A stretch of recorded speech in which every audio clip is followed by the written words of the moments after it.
속으세 시키요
Okay, so it should be good now. Technology likes to give me the middle finger once again. Hello there, ladies and gentlemen. Today is August 12th, which makes today Monkday.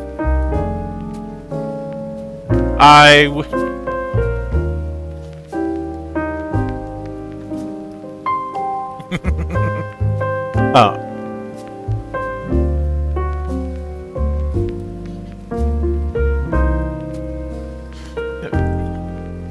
Oh.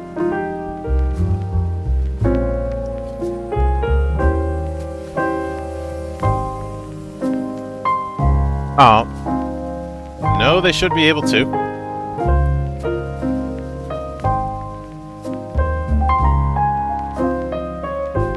Yeah, there's the problem. Okay, now they should be able to hear you. OBS found 2 ways to screw with me this time around. I guess that's my fault for the fact that I haven't used this particular layout in a while. I guess it works. It just works like a Bethesda game. I disagree with that because when we release something, we actually finish it. Well, what? Yeah, No, wait, fair. Monk. Let's be fair. Everything they released is finished. They've been using the same engine for over 20 years. Mm. I mean, hey, at least they're not using What they're doing now is beating Unreal the like dead everybody horse. else. No, they're still using Gamebryo 3. I know that they have called the creation engine a brand new engine, but in reality it isn't. It has not been for the longest time. It is a jiggered up version of Gamebryo. Also, I'm just going to point out that the Oblivion remaster was essentially the original code shoved into an Unreal wrapper. Yeah. Well, it wasn't done by Bethesda themselves.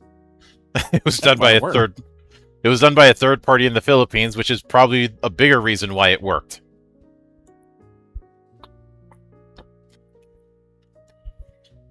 But and the only reason I don't completely put Bethesda on blast is because they have been treating Doom, especially maintaining classic Doom, rather well. Let's be fair. Just because it is part of Bethesda does not mean that that is Bethesda's doing. Yeah, I know, but something broken clock. No. See, the only reason the broken clock is right here is because Bethesda went, they are printing us money. Let's not fuck with them. And it was like, we get to do whatever we want. Fuck y'all. It didn't stop them from trying to force id Tech onto Shinji Mikami. Which I do think The Evil Within 2 is better, but not by much.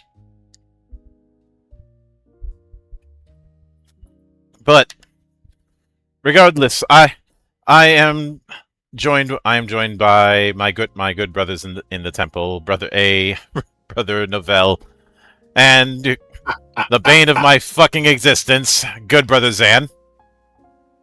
I return from the dead for one day, much like Santa returning from the dead to punish you all. Except my day is where I just get to bane the monk more.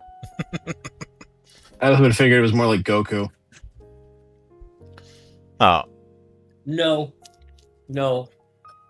Because that implies that Monk is Vegeta, and he's too tall for that. That is true. I also don't make things worse.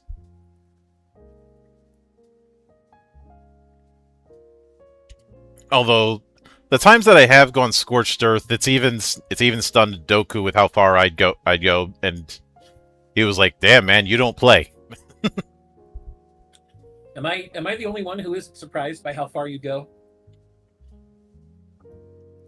And if it starts breaking into Moana songs, I'm going to leave. Oh. You're welcome, Doc. Hey, I am merciful. I could inflict the live-action Moana on you. You mean the one where the Rock looks God. tired? Yes. One of the best descriptions of live-action Moana has been, it is a version of Moana where the Rock is tired and done with this shit. I'll given all of the descriptor. Mm-hmm.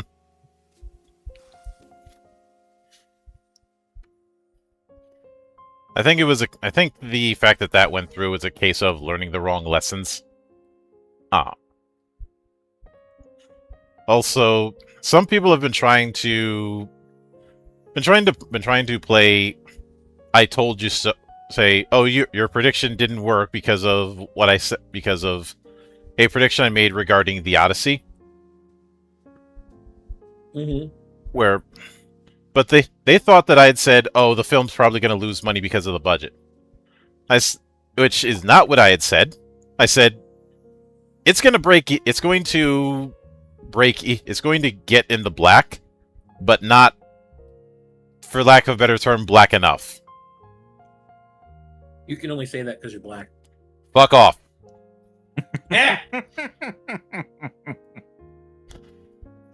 But like when you look at the budget and then you apply the what was the 2.5 rule and now the 3 rule. And then how so much of its momentum just died when Spider-Man rolled around. That is what was making me think, yeah, this thing's it did okay, but I'm not sure if okay is enough. Plus, Well, they were trying to funnel people into IMAXs, which were going to be more expensive anyways. So, and have less access. like just looking at the raw numbers is never been the full story. But also, I just realized this is the first time that Zan has been on the show and with the current visual setup that I have. Yes. I do hope you The fact that- enjoy it. I like the background. I like the Mhm. scroll with the chat. Mhm. I think that the fact that sometimes your eyes don't track evenly and it makes it look like you're doing the one eye blinks then the other eye blinks type winking of a drunk person is hilarious. Yeah, I haven't figured out how to fix that. It's okay. It adds character to your character. You should keep it. We will just make even more drunken jokes at your expense. Well, somebody's got to take them when Doku's always late. And gay. But yeah, it's been a fun birthday. I did spend a lot of it with my old man. I kind of wish museums were more open on Wednesdays. For some reason, every single museum in my area was closed. Well, you see, Monk, they looked at their calendar and they saw today was your birthday, and they're like, "Oh no, we don't want him to show up here." Look, the only one. Two black men on a Wednesday at the museum. What are they trying to take? Oh, That was the reaction.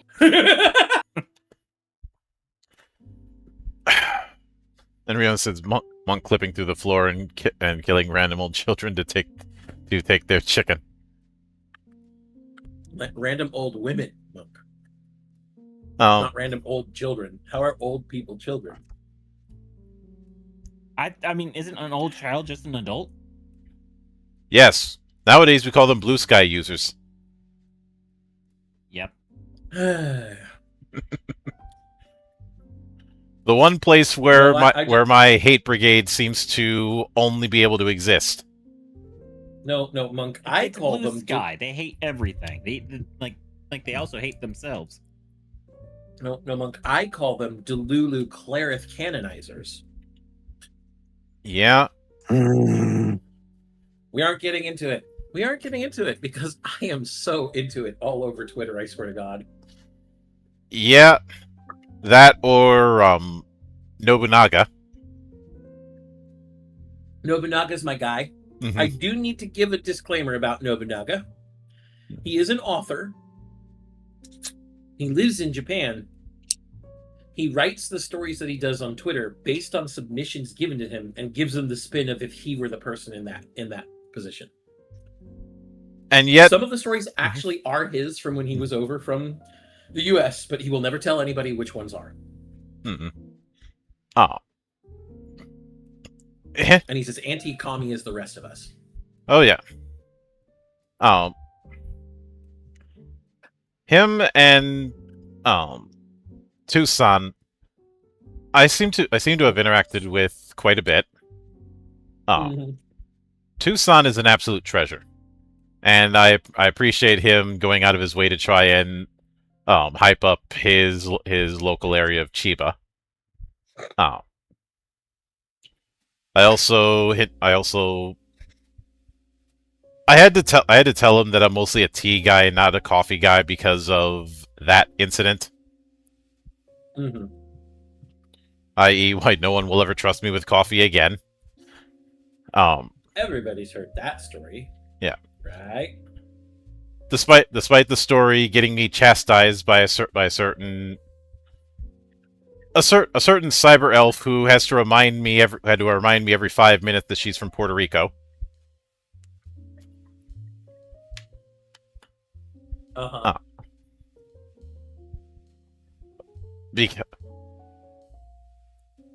Because I guess I was supposed to act a certain way, but no one told me, so I just did what I always do.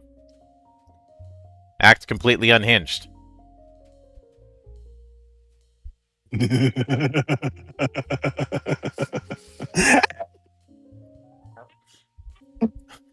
But I will note, and you may have seen this. I have been spending a lot of time doing a working with more video game TTRPGs, and a big reason for that is, as I hinted at on one of the episodes of the Valley, I've gotten a little annoyed with people saying, just use Fabula Ultima, bro, at every conversation involving video games or anime in tabletop form. Even in one instance where I was in a conversation about adapting Jujutsu Kaisen.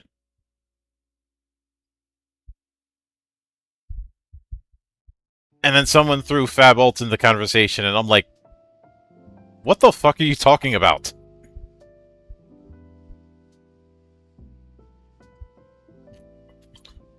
Though it is kind of funny to see my gradual shift from I have a few issues with Fab Ult to congratulations, I am now your biggest hater.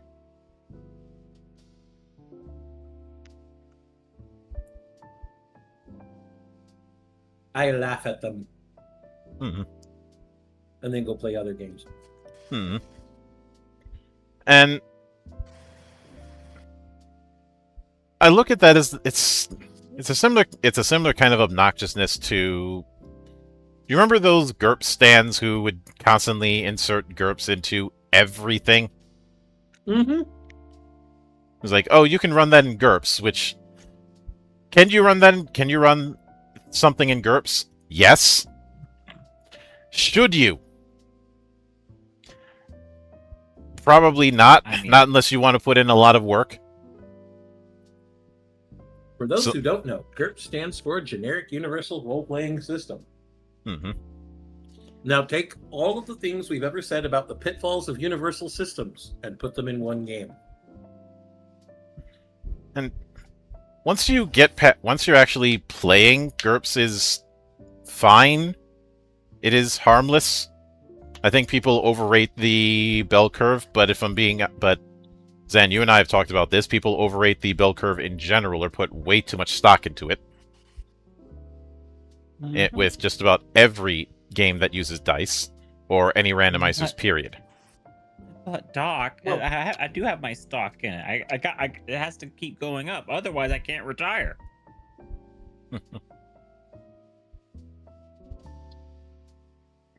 The only time the bell curve differences actually matter is when you compare any other dice roll to a D100. But even then, we talked about this. But there's not a statistically significant advantage.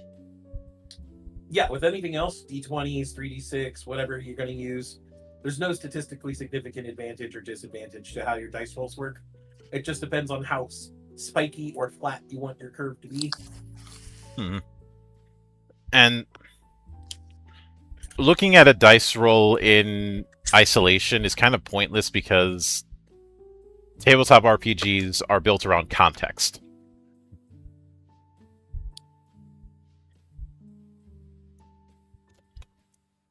You should tell that to some of the people I talk to.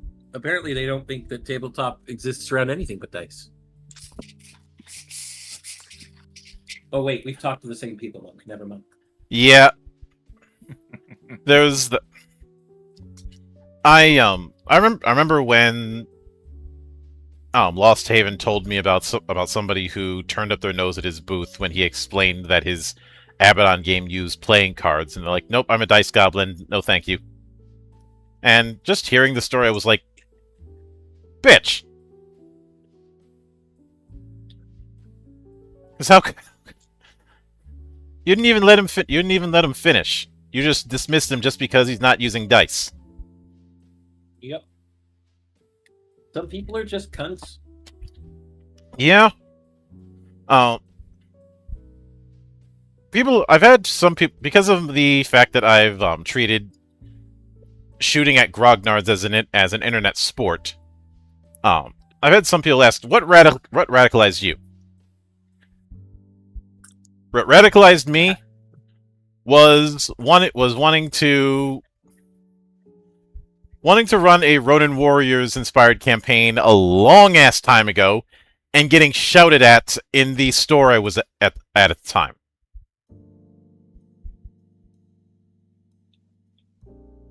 That was one of the, and of course things like the shit that happened with the Book of Nine Swords. The Book of Weeaboo Fighting Magic. Those are the kind of things that radicalized me. Because you had a bunch of people insisting on what you're supposed to draw from, and when I see the people who put Grognard or OSR in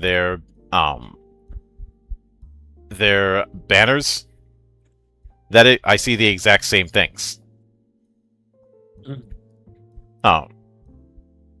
I was recently on the Destiny Dispatch show with Dean and Vicky, who I seem to be their most frequent guest on that show. I mean, they also had Bear on that. They also had a certain Bear on that show, but I'm not going to get into that. Oh, a certain Bear. You know, the guy on that stream who bitched us out. I can't imagine. I know, Monk. I was going to say I can't imagine who.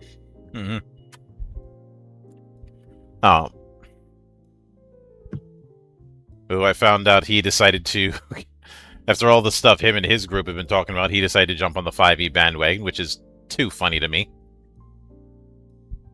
I mean, if it works, get that bag and all that, but it's just, given that crew of dinosaurs, I can't help but enjoy the irony.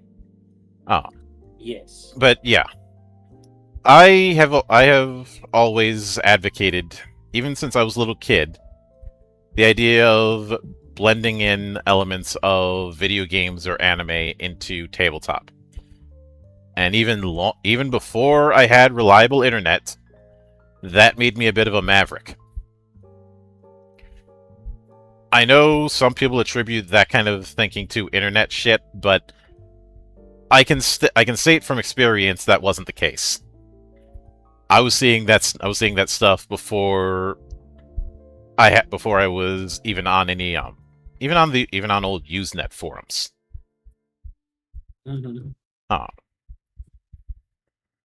Because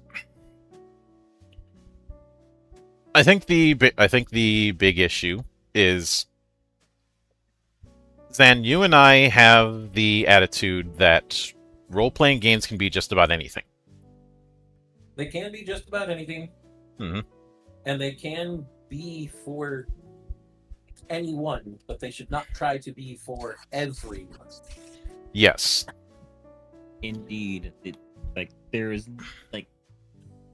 as we can see in AAA gaming, going for the mythical wider audience never works. I've often called the wider audience or similar things the greener grass fallacy.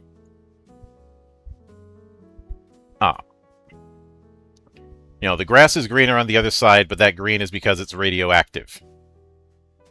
Yep. And when it comes to it, it's best to have a specific audience. And I will make clear, I don't hate Universalist-style games. I just wish their biggest fanboys were a little more honest about what you can and can't do and what the cost of doing it is. Mm-hmm. Like the fact that, yes, you can run just about anything in GURPS, but you are going to have to put, or you could run all kinds of fantasy in D&D, but depending on what you want to run, you're going to have to do the extra work. I mentioned this a while back, but I was in a conversation about adapting Macross post-original series, like plus and onward, into tabletop. And somebody jumped in and said, just use Lancer, bro. And I was like, using any game that has specific grid combat is going to create problems, for one. Two, because of the way Veritech fighters work, doing that sort of grid combat is going to be even more problematic. Because any way you slice it, you have to make 3 mechs in the same setup. Yes. For every variant of... Just think of doing that for every single variant of the Valkyrie. For not just the Valkyrie, but the VF1. Mm-hmm. Now do it again for the Super Valkyrie.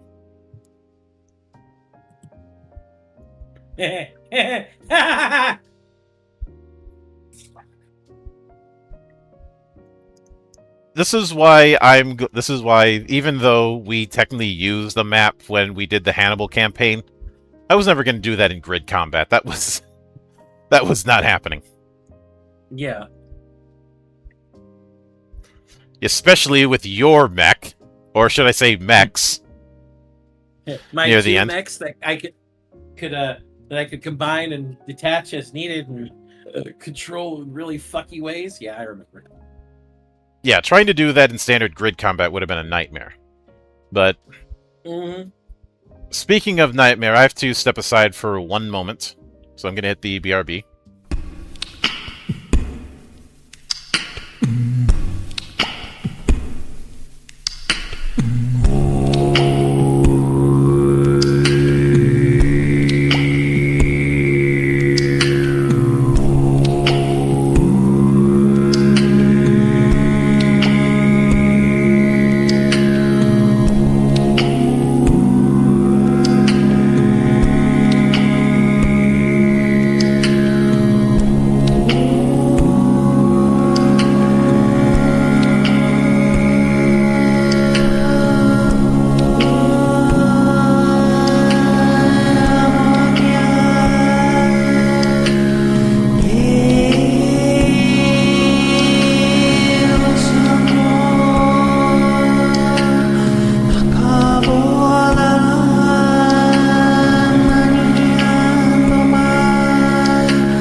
Welcome back.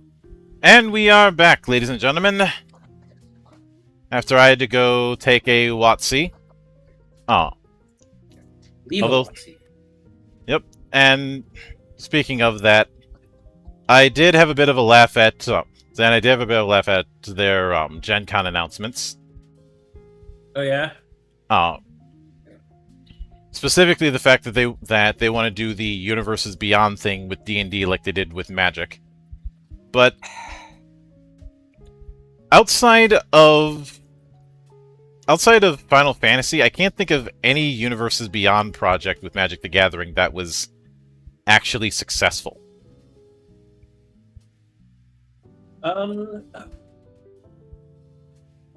Edge of Eternities technically was not a core set. It was, I guess, somewhat considered somehow a part of Universes Beyond, even if I don't really consider it as such. You don't sound all that confident in that one. I'm not. I'm just saying, technically, it was counted as part of that whole steal, and it was 6 Legends. Eternities was actually pretty great. Yeah. I have a bunch of the cards. But stuff like Avatar, Fallout, Lord of the Rings, I don't think any. Avatar, I think Isn't there already? did break even.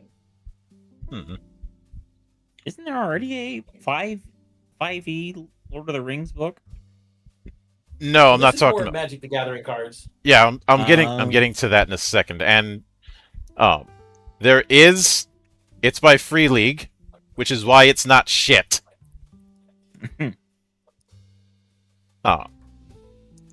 It was originally handled by Cubicle 7, also why it wasn't shit. But they plan on doing the Universes Beyond thing with D&D. And the two IPs that they're going to be using are World of Warcraft, or specifically Wrath of the Lich King, if I'm being honest, and Star Wars. The last good expansion. Now, the problem with doing World of Warcraft is we've been here before. Yes. The Sword and Sorcery imprint for White Wolf did it in 2002, 2003, I think. They did a core book, a couple expansions, and that was it. And I do not think either Warcraft or World of Warcraft can work in a D20 system. World of Warcraft definitely can't unless you overhaul everything.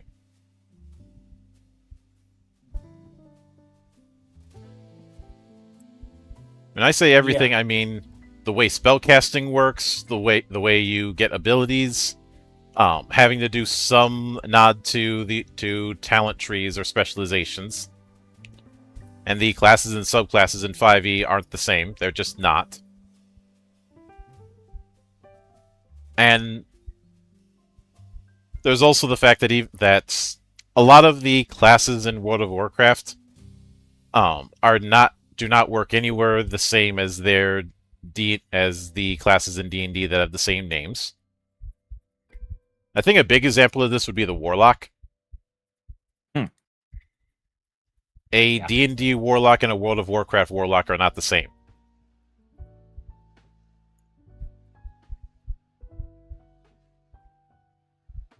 No, it's been a while since WoW, but I remember Warlock being more of a summoner pet class with some messing around with debuffs, and a D&D 5e Warlock is a blaster caster.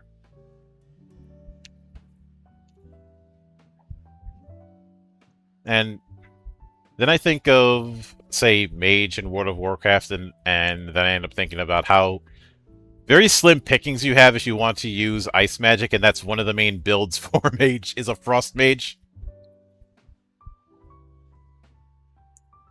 They may end up making a bunch of Frost spells. But that's ignoring the big elephant in the room, which is the Vancian model. Yes, I know, I am the biggest hater when it comes to the Vancian model. Second biggest, Monk. Get in fucking line behind me. Alright, we'll call it a draw. That's a good idea. I'm willing to scrap today.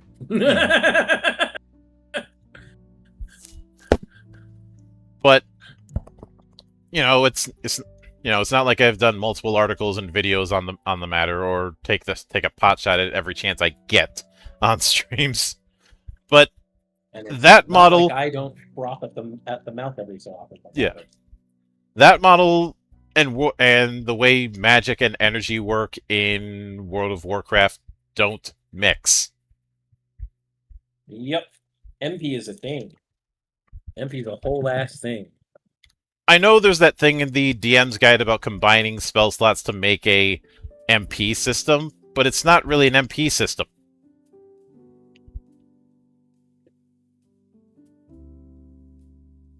All that it is just a bandage. Mm-hmm. And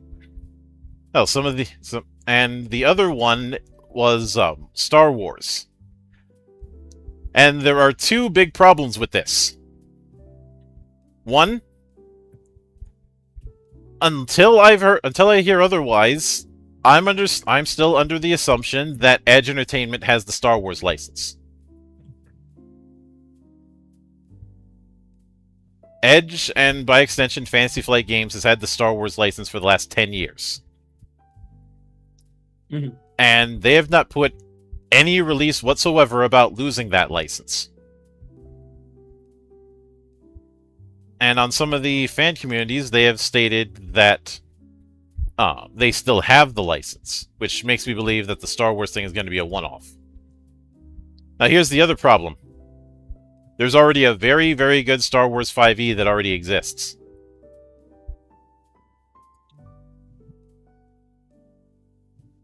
One that has its own website and everything.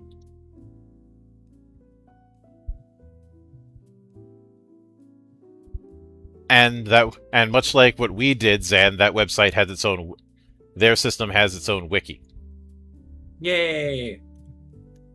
Its own wiki, and instead of trying to put everything in one book, they put it in 4 books. Player's Handbook, Scum and Villainy, Starships of the Galaxy, and Wretched Hives.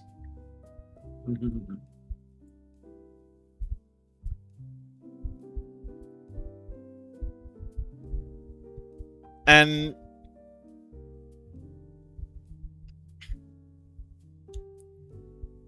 just on a whim, I decided to see, okay, does their version use spell slots when it comes to force use? No. They use points.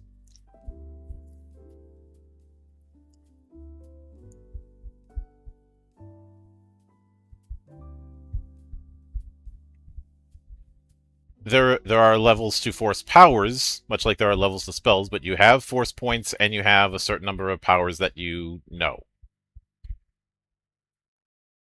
I have a feeling that whatever the one that Wizard of the Coast is working on directly isn't going to do that. And as far as the whole thing of them also bringing Dark Sun back, should have done that maybe, I don't know, 7 years ago.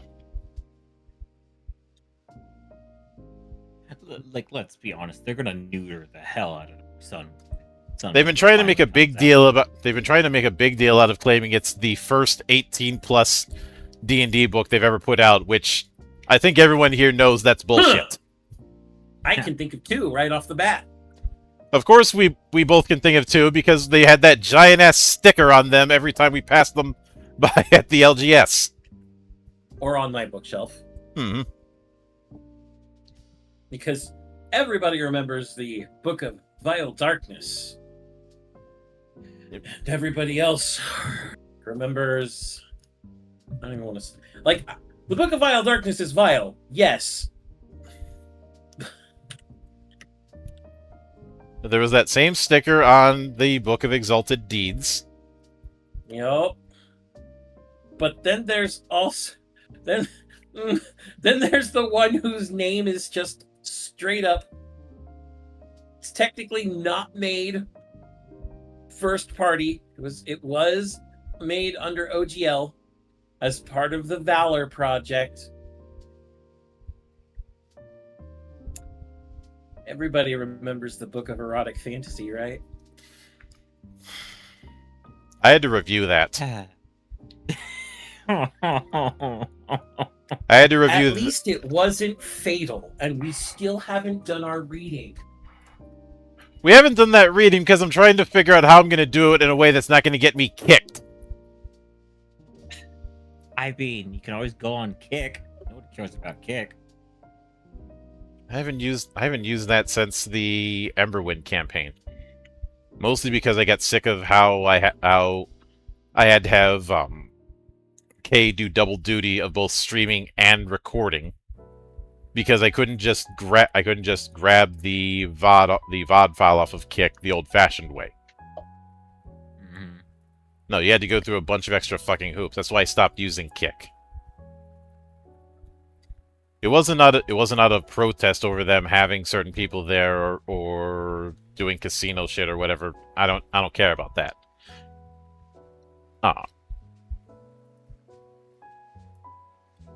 And hello there, Death by Snipe. Welcome to the madness. I also see that Riona had resubscribed. She is the current record holder for subscribing. I think it's her and Brind that have stuck with it. But and Mario says, Watsy having a good idea is like Todd Howard having self-awareness. It is possible, yeah, but I would not hold my breath. He had some self-awareness with those Terminator games he had made. But that was very early Bethesda. And that was when he was just out of college. So whether or not that counts is up to you. Although even those games were a bit jank. And this is years before the Gamebryo engine. But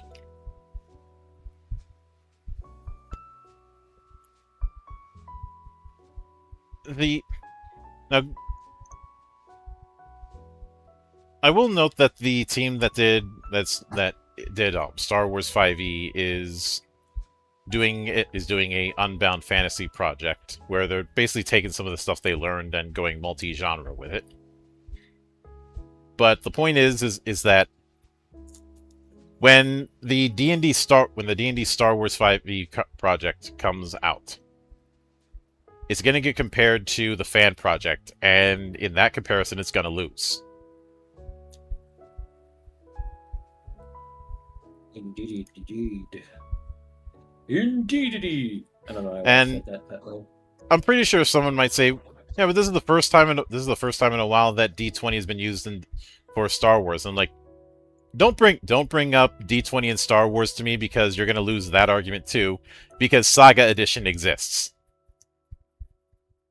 Yeah. Yeah, and Saga Edition is made by Wizards of the Coast, right?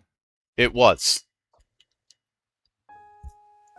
Ah, And from what I remember, whenever I played that forever ago, like it did have some DNA with 5e. not possible. Predated it. I meant like a lot of the ideas that Saga had was brought over to 5e. Not really. They were brought over more to 4E. Oh yeah, it is that old.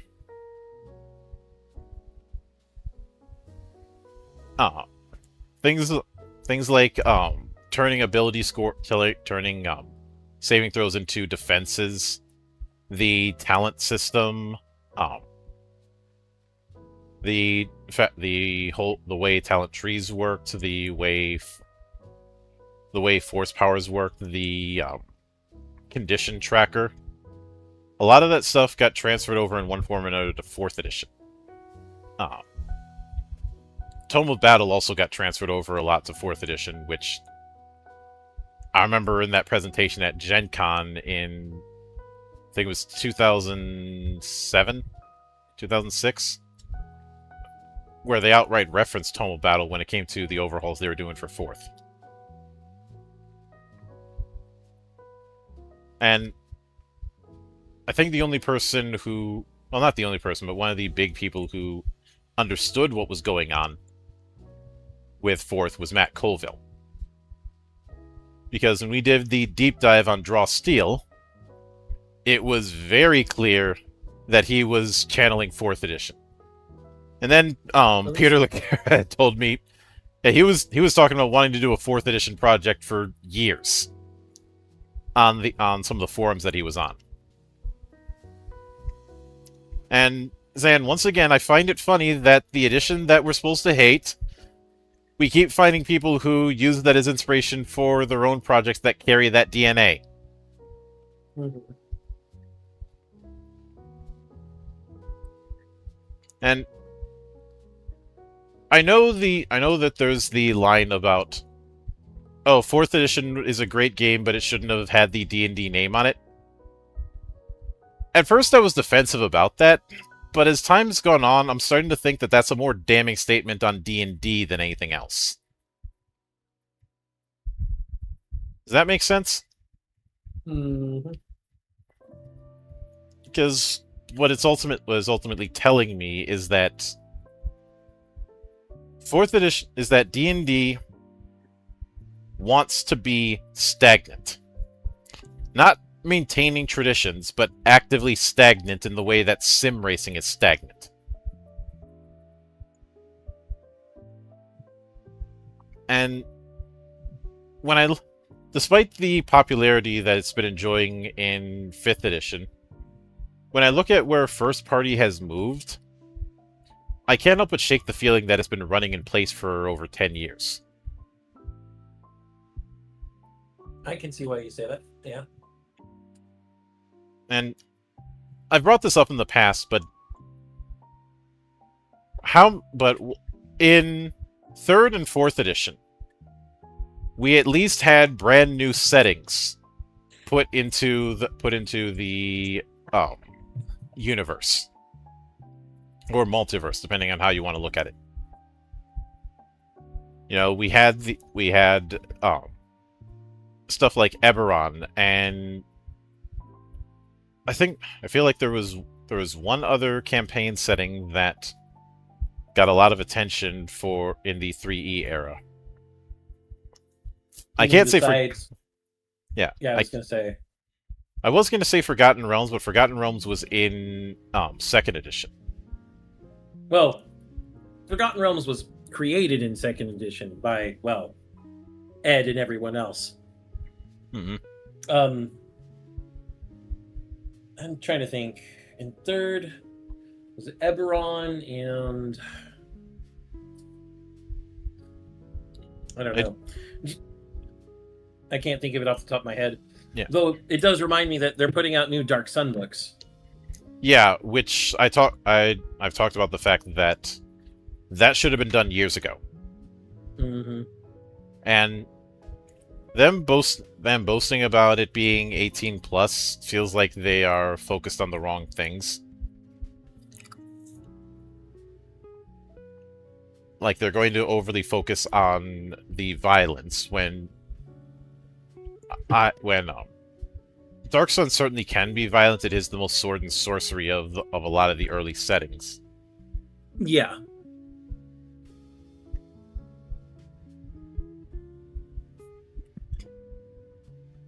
But I'm not sure that's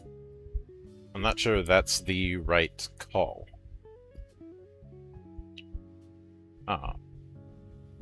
Yes.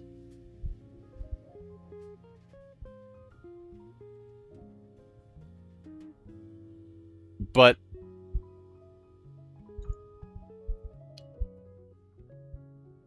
of course, there were some classic settings that got moved. There was a revival with Dragonlance, but Dragonlance was second edition as well, so can't go with that. I haven't heard much about the Dragonlance book. Was it good, or at least decent? It was fine.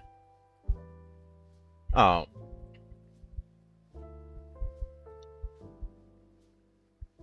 I think the problem is I'm not entirely sure Dragonlance is a setting you can do just one book in and call it a day. Mm-hmm. Oh.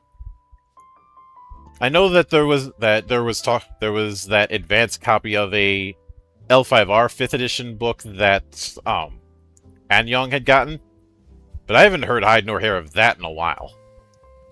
Legends of the Five Rings? Yeah. Huh. And I wasn't planning on getting it anyways because when I looked at his Let's Study series on the game, I noticed one major problem. No social rules. Now, yes, that's a thing with D&D as a whole, but with L5R, that's even more of a deal breaker.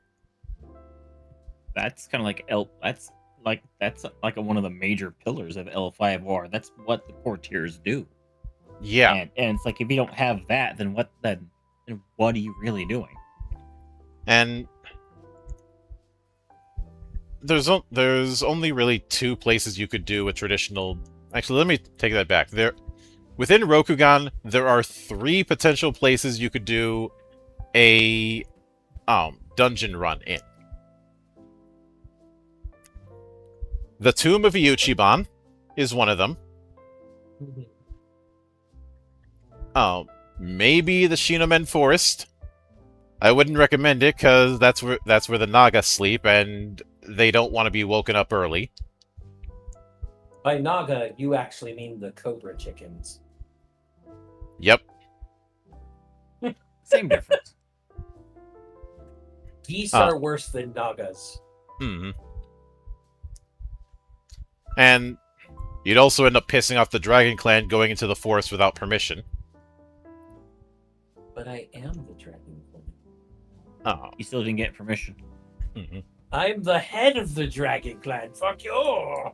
You still didn't get permission. I gave myself permission! And the only place that actually works and was used for that roguelike game from a year ago, the Shadowlands. You just gotta deal with the Shadowlands taint, which will either kill you or turn you into a demon. It'll turn you into an undead, not a demon. Like I said, aren't those essentially the same thing? You either die or you die, but now your corpse is still being moved. Mm-hmm. Those are the same thing to you. Yeah. And although I have gotten some Game of Thrones fans annoyed because I said the Crab Clan does a better job of being the Night's Watch than the Night's Watch. Yeah. That's not even an argument. Crab people. Crab people. God damn it. I wouldn't make that Alternative- joke in front of a Crab Clan samurai because I'd probably get introduced to the business end of a Tetsubo. You know, Monk, I don't ever Or have get to pulled worry into a about pretzel. I don't ever have to worry about Crab Clan Samurai because I just hit their weak points for massive damage. But you know, their approach is, they broke through the wall. Fuck it, we'll make a bigger wall. And we'll use the pieces of the old wall to kill them. Hmm. It's like, oh, hey there. That wall wasn't there to keep you out. That wall was there to keep us from getting to you. Hmm. We're not trapped in here with you. You're trapped in here with us. I mean, yeah, their lack of manners piss off everyone else, but they're not but everyone else knows better not to say it to their face. Versus, I mean, like, I can think of one clan that would say it to their face, but that's just because that clan gets away with everything, I swear to God. who, the Mantis? No, the unicorn, Monk. Yeah, but they're on the other Because of how weird. Yes, they're on the, they yeah, are they're on the other side of whole other side Rokugan. Rokugan. Yes, but the unicorn can get away with fucking anything because they're weird as shit and no one knows how to deal with them. And also, of course, they can get away with it. Like, they'll just hop on their horses and ride away. So if you really want to, if I really wanted to piss them off, I just say, "Hey, I told somebody from Shoshiro, you said he looked like a ninja." Monk can only say that because he's black. You know how it goes. You know how that's a real sore spot. I know. You know, I had a thought earlier when we were talking and I got my first black comment off on you. I'm like, we should make a Monk black counter. And then I laughed to myself. I am not doing that. I should hope not. That counter would be misconstrued by the entire internet. Yeah, Yeah. like I don't get misconstrued enough as it is from people who don't read. I mean, Monk, if we did make such a counter, they'd wonder how many times you'd been in a porn movie. A blacked counter? It's like, Monk, when was the last time you starred in a porn? What? He's a monk. That doesn't say much, because there are plenty of monks that are not under vows of celibacy. But still! Although I do love whenever I submit my VTuber to ranking streams or drop your model events for other VTubers, especially for Smash or past ones, and I watch them have a crisis of faith. Crisis of faith. Especially the ladies who are like, I want to put it in Smash, but I also don't know if I'd be breaking his vows or anything like that. He's not a Franciscan. He's not a Dominican. Mm-hmm. He's not even a Western monk. And there were plenty of Western monks that still got married and had kids, because how did you continue to fill the monastery otherwise? From the I have gotten into children of nobles and the third and fourth sons. Not just that, but remember all of the infant skeletons we found beneath medieval nunneries. Yeah. Mm-hmm. I thought you were married to the Lord. Oh, I was. He was acting through his priest. Okay. Yeah. I see how that goes. Then again, I still get people who look at the bar artwork that I've had done and go, "Wait, you drink? Monks don't drink." And I'm like, not only do some drink, some of them brew their own beer. Saying monks don't drink is like some people ignored Friar Tuck and Robin Hood. Well, they did. I'm a. Monasteries were some of the first distilleries, you uncultured swine. I mean, Yeah. hell, one of the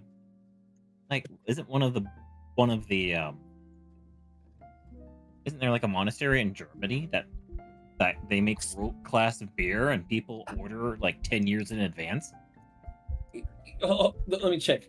German monastery beer. I know there's one in Tibet, know, and I know there's one in Belgium. You know, I'm going to go out on a limb and say that Google search is not going to help you. It actually kind of did.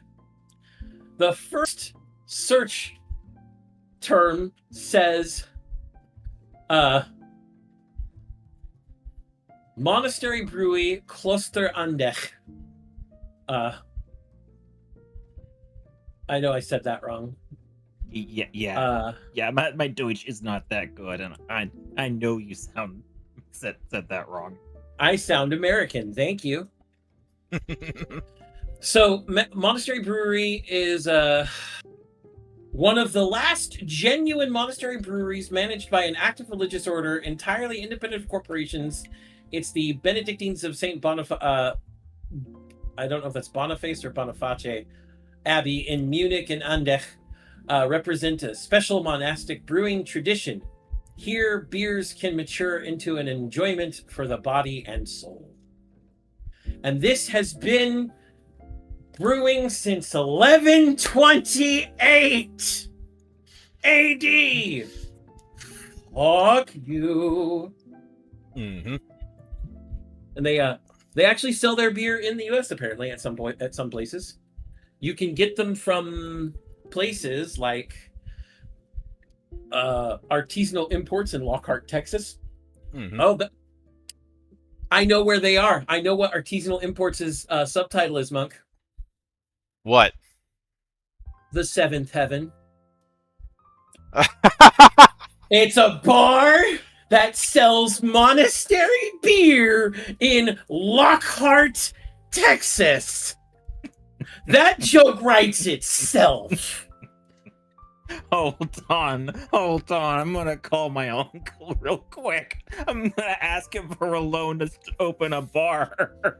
You know, I think we should spread that knowledge to every Klotzy supporter out there. I can do that in 1 second. Let me go post this into... I'm going to go at this at Tifa the Monk, who tends to be one of the largest contingents of the Klotzy fandom, and I'm going to be like, I found the real life Seventh Heaven. I'm going to do that right now, and I'll send you the link when I'm done.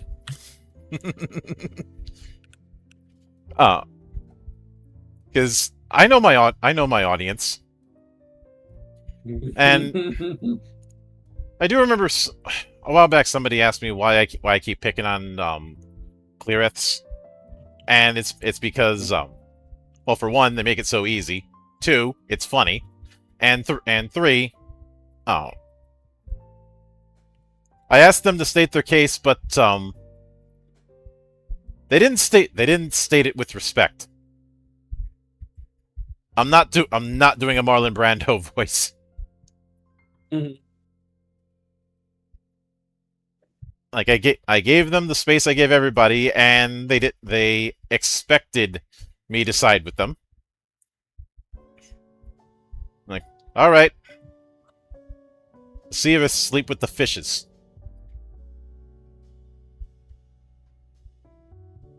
Also, god damn it, I see what you put in memedom in the server. You finally found it.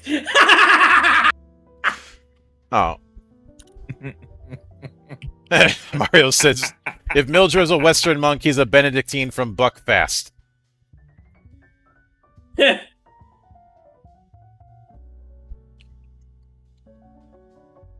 Buckfast, I'm not sure about. Belfast, I could see.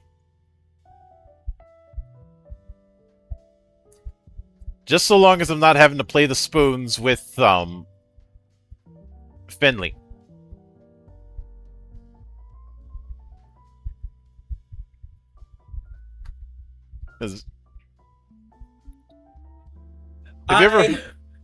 Have you ever heard the spoon story? My tweet is now in the general chat, by the way. Oh no.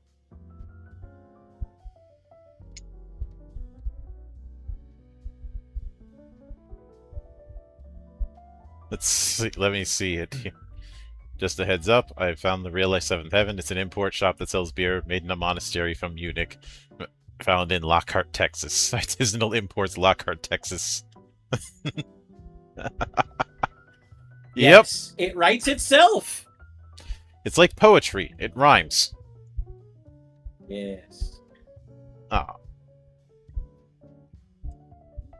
Also, what that thing you put up in the server A, I feel like I'm gonna have to send that to Vicky.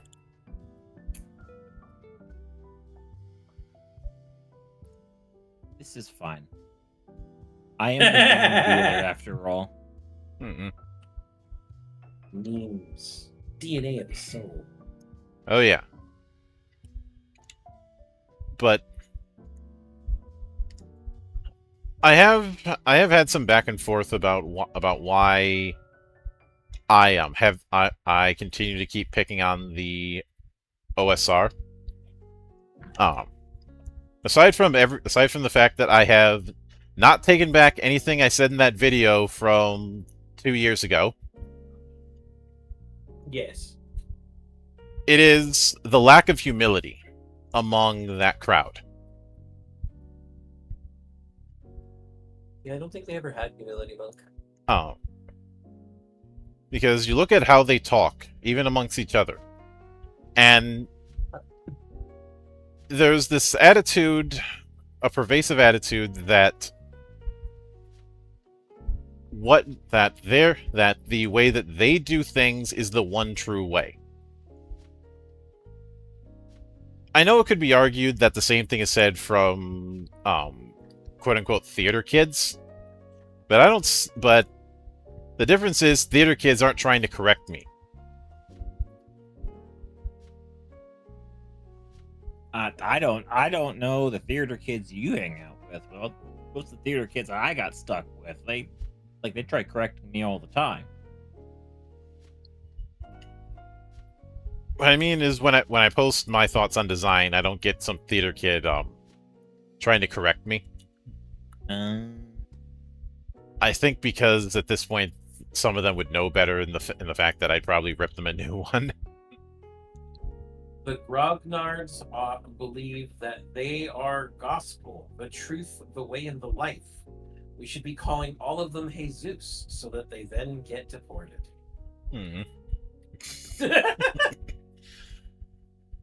Wow, that escalated quickly. I mean, that really got out of hand fast.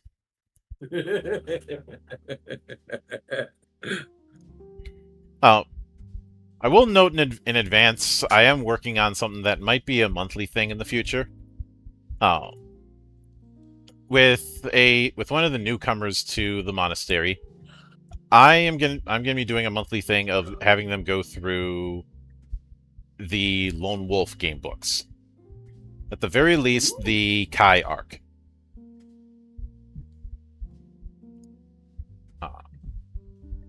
And Mario says, because Buckfast makes Bucky, and that stuff is made solely to hurt the Scots. That level of petty is right up Mildred's monastery. Only one problem, I'm friendly with the Scots. Friendly is a strong word. We'll say you're a drinking buddy. We are the Irish and the Scots are united in one thing. Hating England. Well, that's not very fair. You've got a point. We both do hate English people. But that's only because they can't even drink. They think that beer they have is actually worth piss. What, the Red Barrel But in stuff that States- killed beer in England for decades? You're correct. If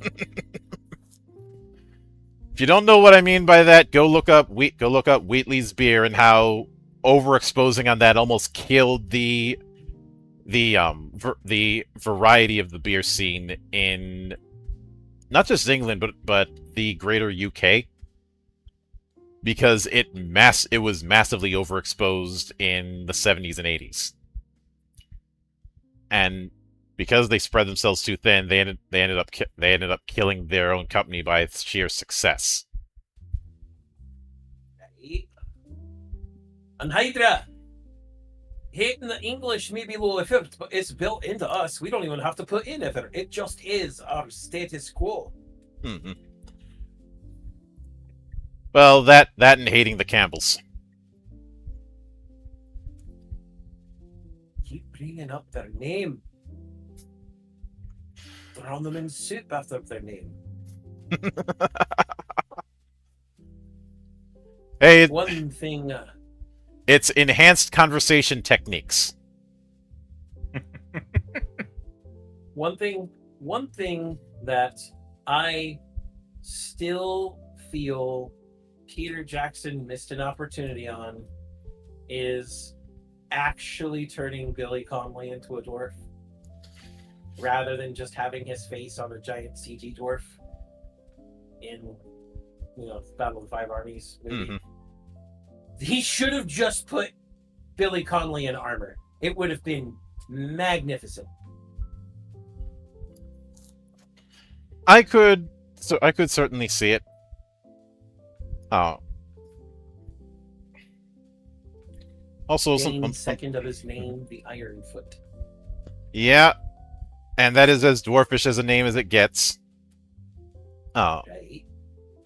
I'm surprised I didn't get anyone shitting on me for what I said regarding Thunderbolt Fantasy, where not directly tied to Thunderbolt Fantasy, but adjacent to it, where I'd said that a class-based D20 system can't do wuxia. Yes, this is why we have, wuxia systems to do wuxia. Mm-hmm. Oh. Such as our good friend Deathblade and his buddies game. Yeah. Right, Ruthless Blades. Both that and Ogre Gate and a bunch of other projects. Oh. Yeah. And when it comes to, now, I will state that in theory you could, but in order to do it, you'd have to blow up just about everything. Oh. Well, and I'm going to So say at right that now, point, you might as well not bother. well, at that point, you're doing what everybody does with D&D and just homebrewing their own shit from its dead bones. Mm-hmm. But I'm going to be honest. If you're going to do tabletop wuxia, I think one of the best ways to do it, if you want to really get the cinematic feel, is using cards. And the reason I say this is because the combat system from the Matchless Kung Fu feels like stacking cards together to create combos. I have put that into consideration. I think at one point I messed around with the idea of doing something like Weapons of the Gods, or Legends of the Wulin, but using a playing card deck instead of D10s. Yeah. I know that there's one other idea I've been kicking around that I talked with Mugen Lord about, of the idea of having a card-based system where your degree of success is not based on the sum of the cards that you play, but how large of a combo you can make. A combo that is under the same rules as like Uno, where it's either an adjacent number or the same color. Yeah. Or in this case, the same suit. Yeah. Because I think that's as close as you could get to that whole stacking combos thing you're talking about. Well, the big thing is that, like, specifically the idea I had behind using the matchless kung fu as an example, as some sort of inspiration, is the fact that in combat there are 5 different types of attack, and those are fist, palm, punch, palm, kick, hidden weapons, and regular weapons. Mm-hmm. Hidden weapons are also called thrown or concealed weapons. But for example, there's a semi rock paper scissors move to it. Normal weapons counter fists and palms. Palms counter the concealed weapons. Fists counter kicks. Kicks and concealed weapons counter regular weapons. So the way you'd play the combo using something like this as an inspiration would be maybe the cards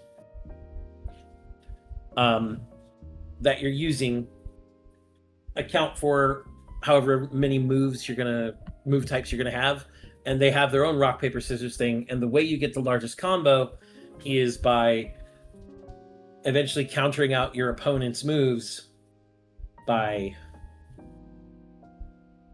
making your combos as they are. Mm-hmm. Plus, I've wanted for the longest time to do something adjacent to Jade Empire. Yes. I just didn't get the right chance. Didn't exactly happen. I know I tooled with the idea of adapting Jade Empire to Lone Wolf Fist, but that didn't work out. Mm-hmm. Although,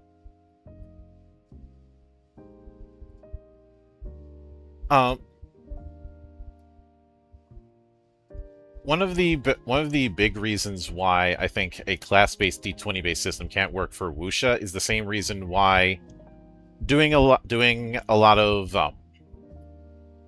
anime in a D20 system doesn't quite work.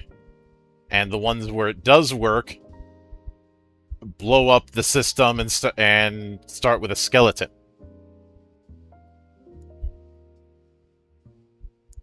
Stuff like Naruto 5e or the like, or Valor. Mm-hmm. Which Valor was built off the skeleton of Bleach D20, which was doing a massive overhaul as well. And it comes down to the fact that I know Joel disputes this, but I'm sticking to my guns on this. Within a lot of fantasy fiction, there is this hard divide between martial characters and magical characters, especially in high fantasy, and especially anyone who's cribbing notes from Lord of the Rings. Mm-hmm. Now, yes, I'm sure any old Tolkien scholar could disagree with me on that, about how you had some characters that had degrees of magic, but I'm not counting the subtle magics in Middle-earth. That's not the point. But a lot of characters in any wuxia that you've seen anywhere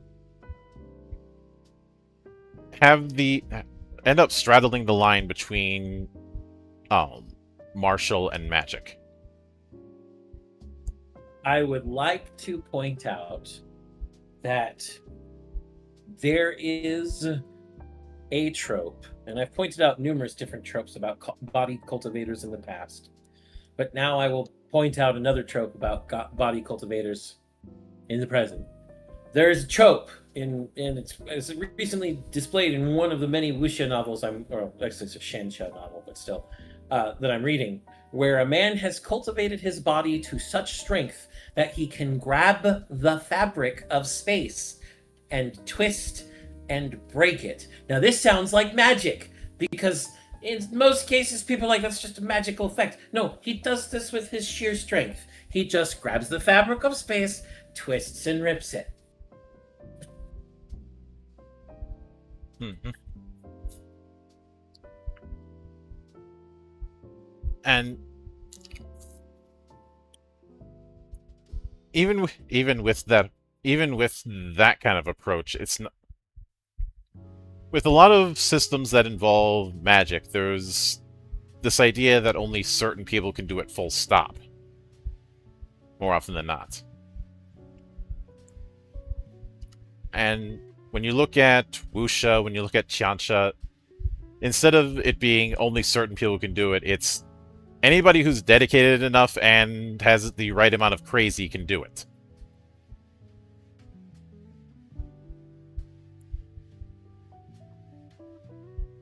Some people have been doing it longer than others, but that's beside the point.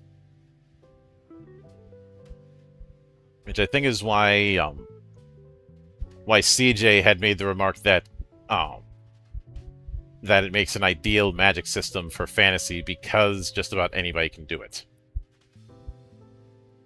A lot of people would say, "Oh, that makes it not special," which is hardly the case when you consider that. Having it around allows plenty to do it in different ways. Mm-hmm.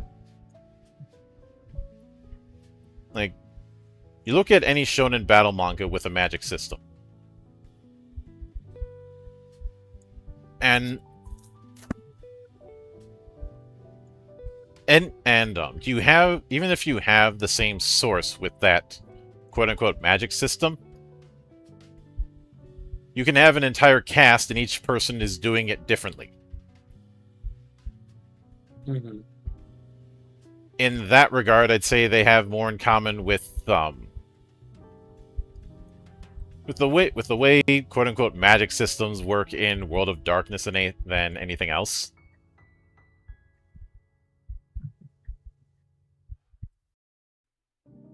So you look at the different, whether it be clans, whether it be breeds, whatever subtype you have in World of Darkness or in Exalted, and they're all using they're using a similar source in different ways.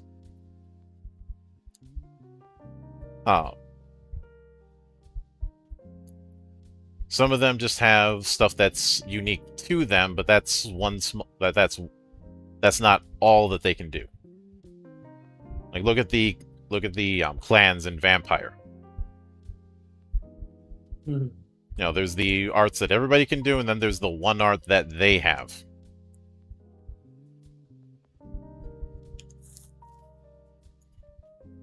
But I will also note. I think we're gonna be at a phase where what happened with the idea of anime TTRPGs is gonna happen with TTRPG versions of console style RPGs or JRPGs.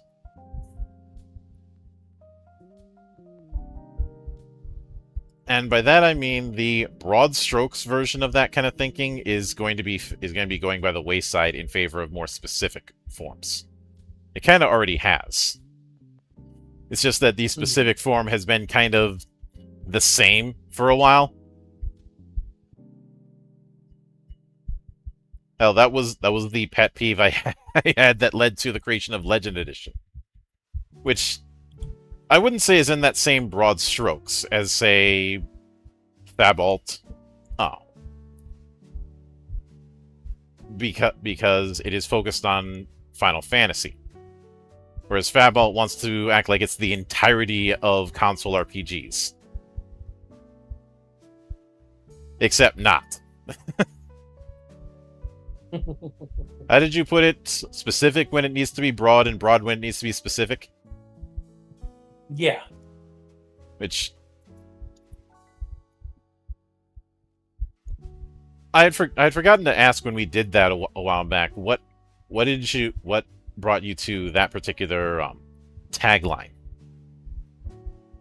With you mean with Favolt? Yeah. So there are times, and it was especially egregious in the in like the settings books, the settings gazetteers and everything. Hmm. There were things that were specific that didn't really add anything, and then the things that were too broad when you needed the specific stuff for it to make sense. I don't remember the exact things that brought me to that conclusion. It's just that was the conclusion I had from what we were seeing. If I had to hazard a guess, I'd say one major part of it was the fact that the techno fantasy book was just cyberpunk, and I don't think Part that. of it, yeah. And I don't think I'm out of line when I say when I hear techno fantasy, cyberpunk is not what immediately springs to mind. Oh. Mhm. Like you tell me techno fantasy without any anything else. I don't think I'm out of line for thinking of stuff like Star Ocean or Phantasy Star or Rogue Galaxy.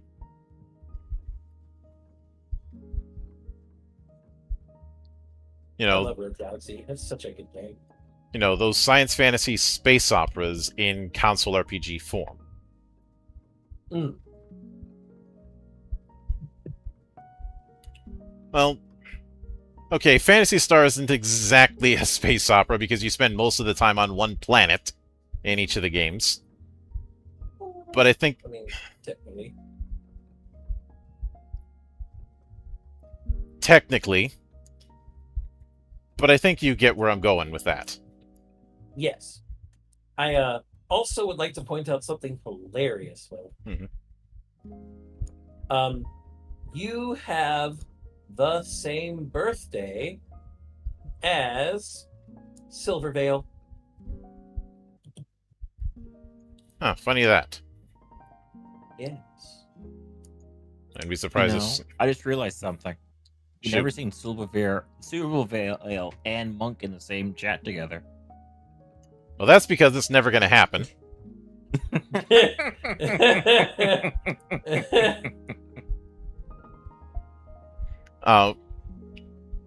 I said before, one of the reasons I'm not going to Offkai, aside from the fact that I'm not that kind of VTuber, is the fact that some people who are those kind of VTubers would prefer I not be in the same space.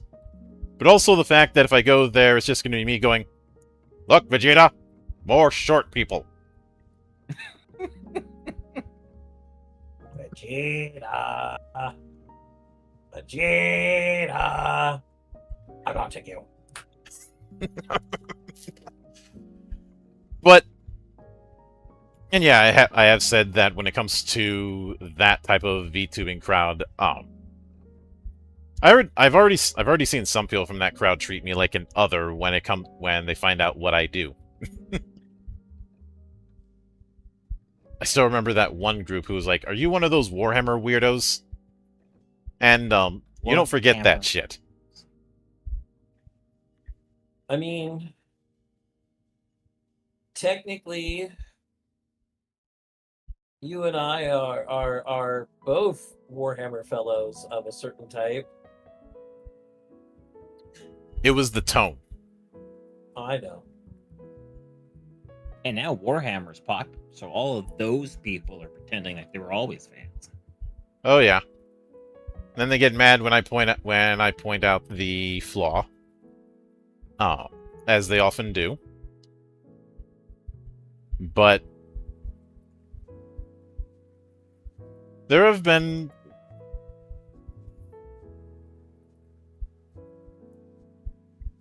people who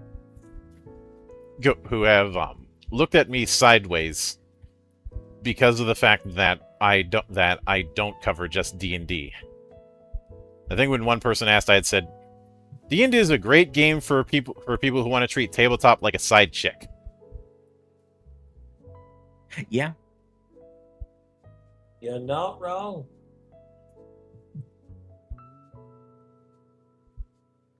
I know some will be aghast at that, but when I see a lot of the VTubers that I see who and yes, there are certainly exceptions to this, but a lot treat tabletop as a side hustle, and I don't.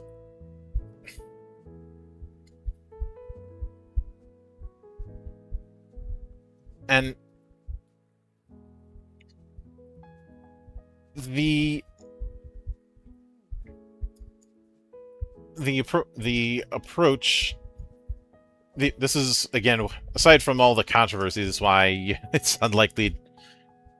Of course, the other reason it's unlikely that you see me at something like Off-Kai is I hate flying.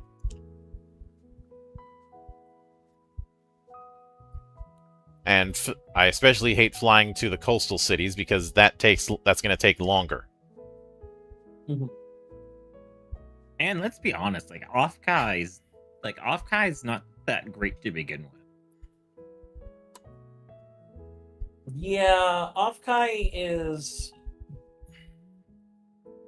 It's a thing. Mm-mm. It's a thing. Oh. I know that... I know some people who will go and do plenty of networking there, but they're also not in the style of how I do things. Oh. And I also will note, I know I did that whole social media push to try and get try and see if we could get in contact with Mugen Gaming. So far there's been no bites on that yet. Oh. I will, when we get close to October, I'll probably redouble that. Of course, it's not going to stop me from doing the schedule that as I've got planned, which is going to be going through into next year. And Zan, I bet I end up having to be the guy stealing your catchphrase for that. Oh, which catchphrase? I have so many. May your adventures be grand and your treasures myriad. Ah, yes. Which you were playing Ultra Kill when you thought of that, weren't you? Part of it, yeah. But it was more the fact that I also had recently rewatched Maxor's incorrect summary of Ultra Kill, where he references a bunch of Gabriel's different memes. If Gianni yells at us about that reference, just throw dog food at him. I won't throw anything at Gianni. After all, he was already beaten by a fucking GoPro from hell.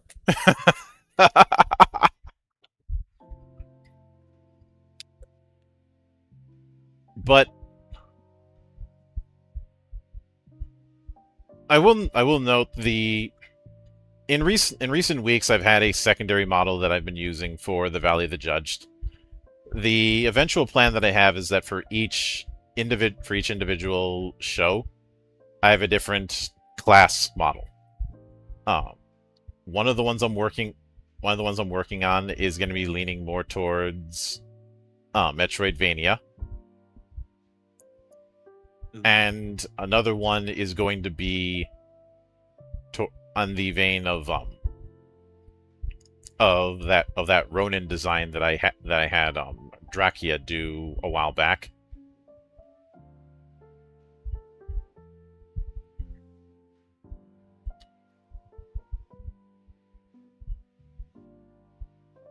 Let's see. Also, I talked about this before we went live, but I've been getting a bit annoyed with people looking at certain indie games and accusing them of being AI slop with no receipts.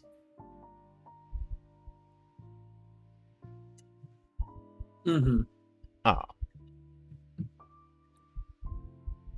Like one of the Lantern Knights has been one that's gotten that kind of hate.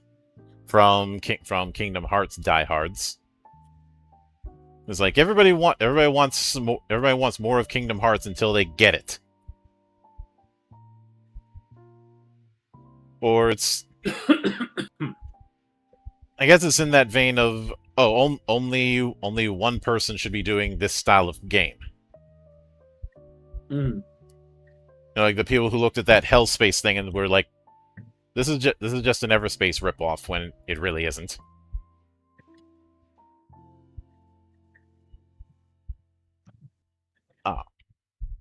And now leaving What is going on? Okay, I'm good.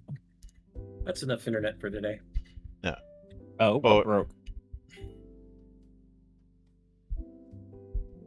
I was waiting for more funny haha posts, but then there was a large glut of political posts, so I closed the window. Or I think I saw one person making that claim about a upcoming fighter that I covered on one of my indie spotlights. Knock off the Battle for Imagination. A fighting game that's one giant tribute to when we would do mock fights with our action figures as little kids. I still do mock fights with my action figures. What the hell are you on? Oh, that reminds me. Part of the reason I build Gunpla is so I can make them fight each other. Mhm. Kidding me? Yep. Where is it? Have y'all seen the new TTRPG book by fuck, what's the name of this studio that did Shadow Scar? Artelsorian? Yes. They did one where it's like, it's like not quite Stonepunk, where you play as a bunch of tribal humans on an island full of dinosaurs. That completely tracks for our Telsorian games. Yeah, and it's like in the first couple of paragraphs, it's like, yeah, guys, we made this RPG so that you can go and play with your plastic dinosaur toys. It's like, okay, that's respectable. That completely checks. Especially given the weird doll things for art that Cyberpunk V3 did.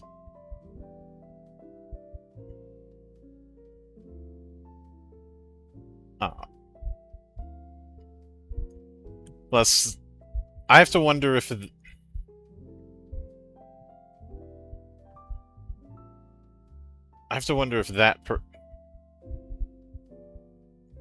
I decided to take a look and Yeah, fossilized violence. That's what. That was an April Fool's joke. Well, it came out on the 29th. No, Cyberpunk Red cross fossilized violence. That was their 2026 April Fool's joke on their website. There's a link to it on Drive-Thru RPG. Probably got put up late on Drive-Thru RPG. No. The other April Fool's Day thing was a DLC for Shadowscar called Love on the Battlefield. I wonder what that's a reference to.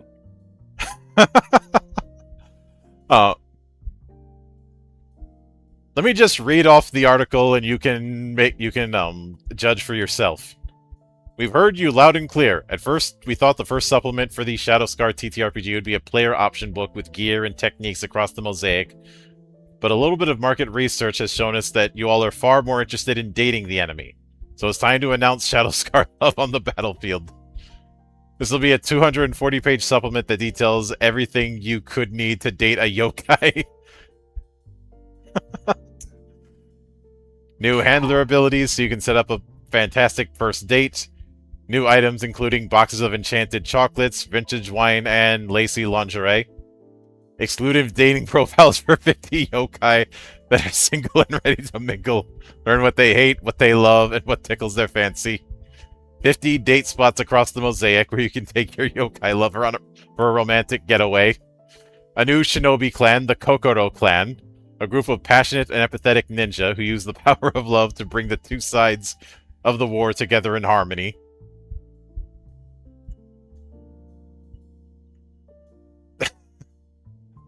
I love when tabletop games do April Fool's jokes like this, because you get some of the wildest shit imaginable. Oh, you know, like the Codex of Swallowed Darkness. What?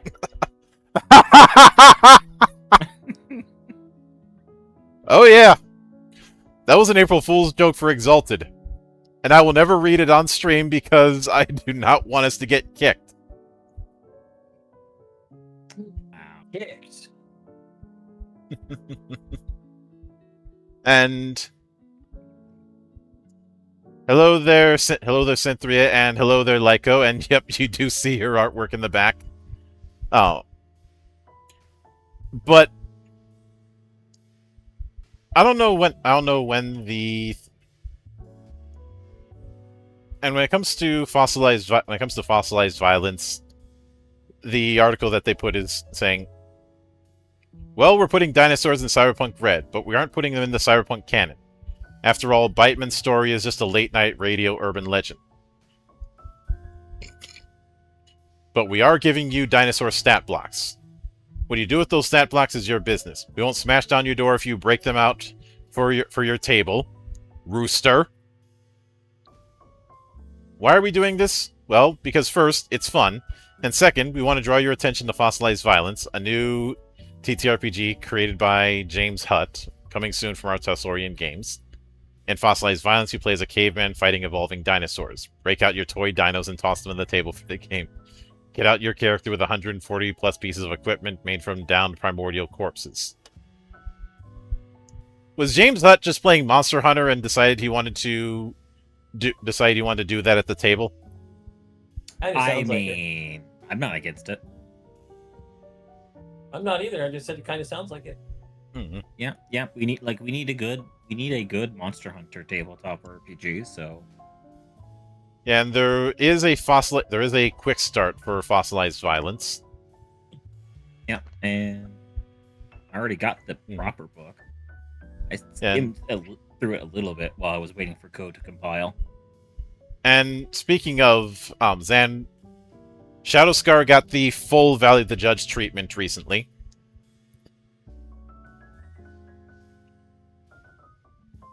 Oh, I did that alongside Sizer.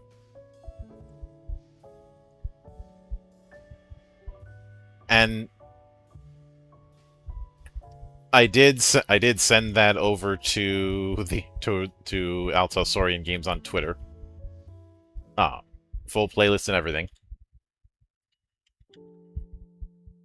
I think the only thing I skimmed was some of the GM stuff and the mission in the back, because after covering Eyes in the Darkness, I don't think there'd be much point into covering individual missions.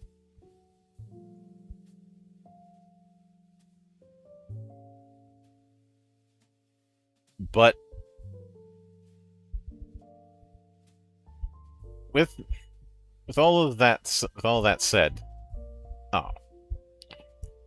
I think our Telsorian Games is in the position now where they're going to be spending more time on smaller side projects that don't have to be one of the big lines, especially since for something like, say, The Witcher, there's not a whole lot more direction you can take it. I kind of wish CD Projekt Red would have learned that lesson. Yeah, but like it makes them money, so of course they're going to keep running it into the ground. I mean, continue making great games. Great games. The hell are we talking about now? Except instead of doing work on The Witcher 4, which despite the fact that everybody's like, why the fuck is Ciri using the powers of a Witcher?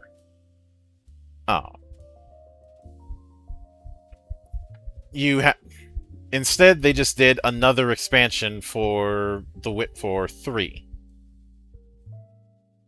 which feels like a bit of a retreat, especially when them and Naughty Dog were trying to pull the drinking your tears gag. Ah. Because I remember you and I talked about it when we watched that trailer reveal of how are they going to, how in the world would they explain Ciri surviving the trial of the grasses?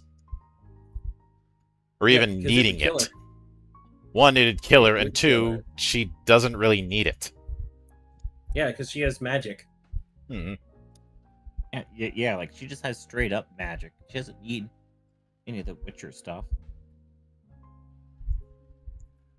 Yep. Doesn't need it, and, you know, the fact that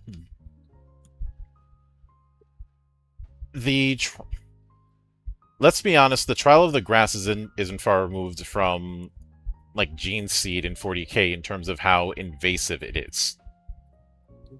Yep. Mm-hmm. The reason people look at Geralt and other Witchers like they're not even human is because, well, on some level they aren't.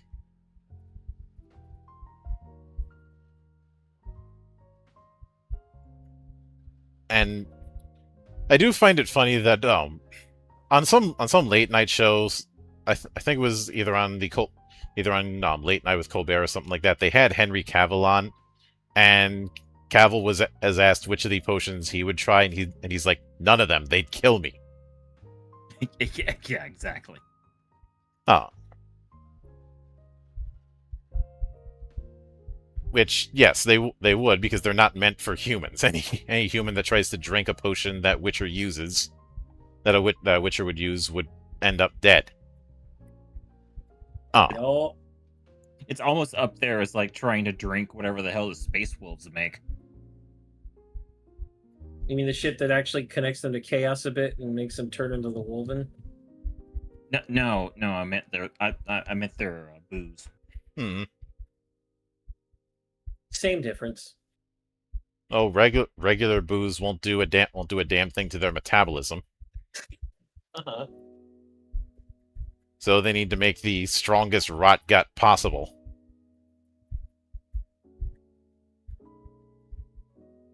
Also known as concentrated Everclear. I mean, Good old you can't restaurant really get more burger. Yeah, you can't really get more concentrated than 100% alcohol. So, like, they have to add other stuff to it. Mm-hmm. Oh. I just remember when Doka Ryan tried mixing Everclear with stuff and it didn't work because Everclear is way too damn strong. Mm-hmm. Not that you'd want... And when I saw it, I was like, imagine actually drinking Everclear willingly. I've done that. Bet you regretted that.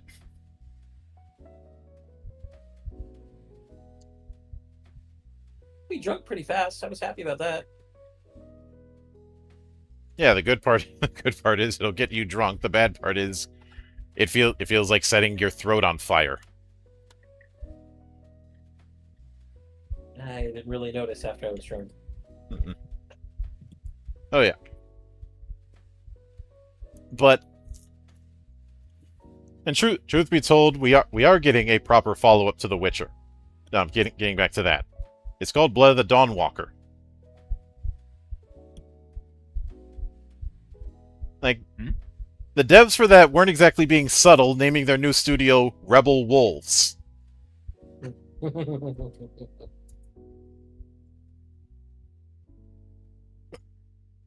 And I would say that I would make a joke about how its combat system is very Gothic inspired, but calling any CRPG out of Eastern Europe Gothic inspired is the most redundant statement in the Department of Redundancy department. No, it's the redundant Department of Redundancy, Monkey. Get it right. Yeah. Point is, it's the same reason I don't say that about a Knight's Path, because it is very it is very much leaning towards channeling Gothic's DNA. And I will note I prefer the term channeling blank's DNA over saying something is blank coded. Mhm. Oh. I think the reason why is the latter makes it sound like it's just a copycat. And a lot of times that's not the case. Also, no worries, Hydra. I will catch you next time, probably on Sunday. Which, by the way, Zan, the topic for the Sword World show on Sunday is going to be 2 campaign modules from 2.0. You guys have a good time with that. Yeah. Those 2 are Fairy Garden and Mist Castle. Are the 2 we'll be talking about. Nice. I know some people think they're prepared for what they're going to deal with Mist Castle. They're not. Even now, after all these years, Mist Castle is still the darkest campaign that Sword World has ever done.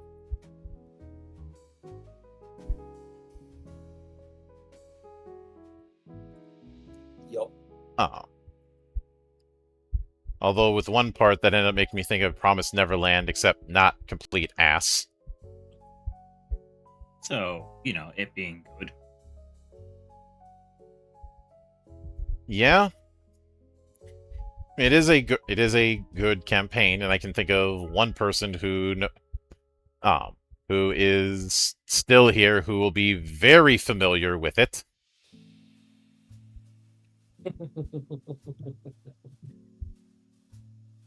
And especially how messed up grapplers can be when you take the right approach with them.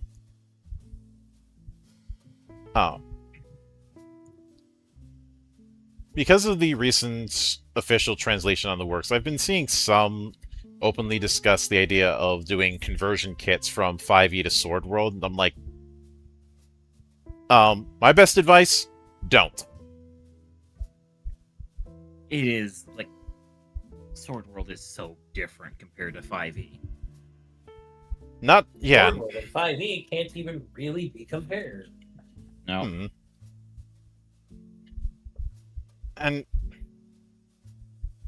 trying to do, there are, I'd say all but the only real class that you can make some parallel from one to the other, and even this is a stretch, is fighter.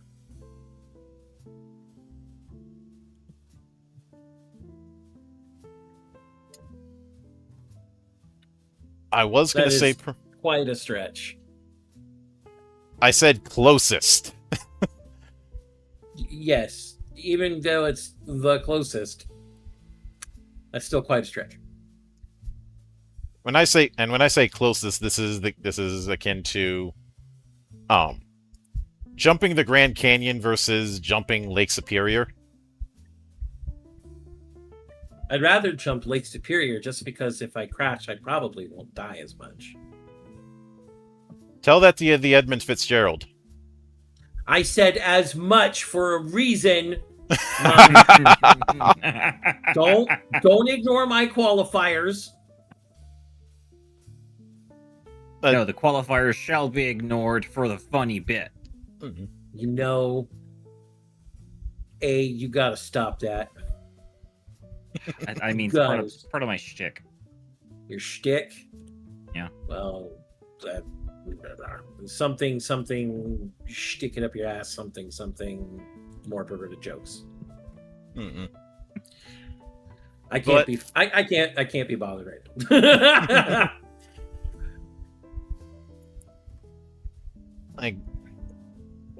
I mentioned it's the same problem that I mentioned when it comes to trying to convert World of Warcraft classes to D&D. Even if you've got ones that have the same name, they're not there. That's the only thing they have in common.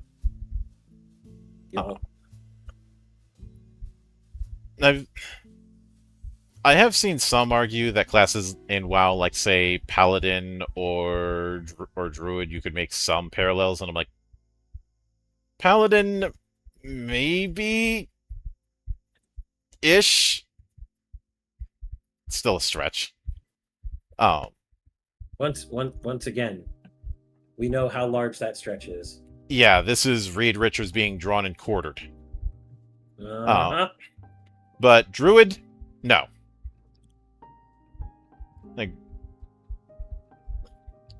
the big thing with WoW-style Druids is more on Wild Shape than Wild Shape and Terrain casting. A lot of the casty parts of a D&D Druid get moved over to Shaman.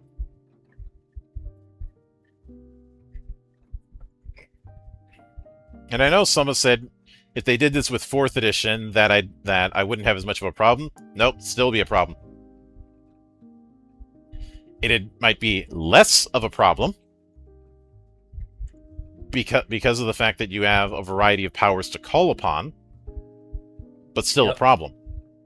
Especially since in a strictly turn-based system, rotations aren't something you can really do. And putting aside the classes trying to do 5e to Sword World, just the races are going to give you trouble. Even human is going to give you trouble. Yeah.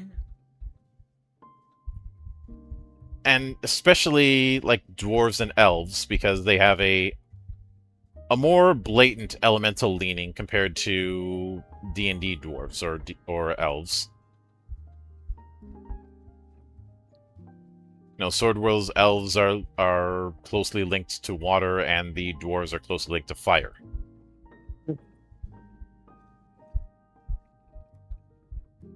Especially given the fact that Sword World dwarves are fireproof. Might as well be. Not fire resistant, fireproof. There is a difference. Mm-hmm. I know a lot of... They might as well be. Why not? I know in a lot of settings, dwarves are supposed to be associated with earth and not fire, but the idea is your dwarves are born of the forge, and if you're going to be around fire that much, eventually it's going to stop hurting you.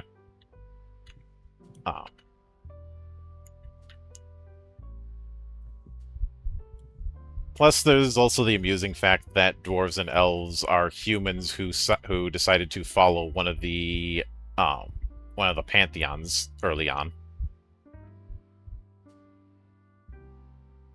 and their forms are the blessing from that deity, which is a very RuneQuest kind of thing to do. Mm-hmm. So you can imagine how smug I was when I found out that Ryo Mizuno was drawing from RuneQuest early on. Not surprising in the end, though. And despite it using D&D, if I'm being honest, Lodos in a D&D framework, for whatever reason, never sat with me. I can't really explain why.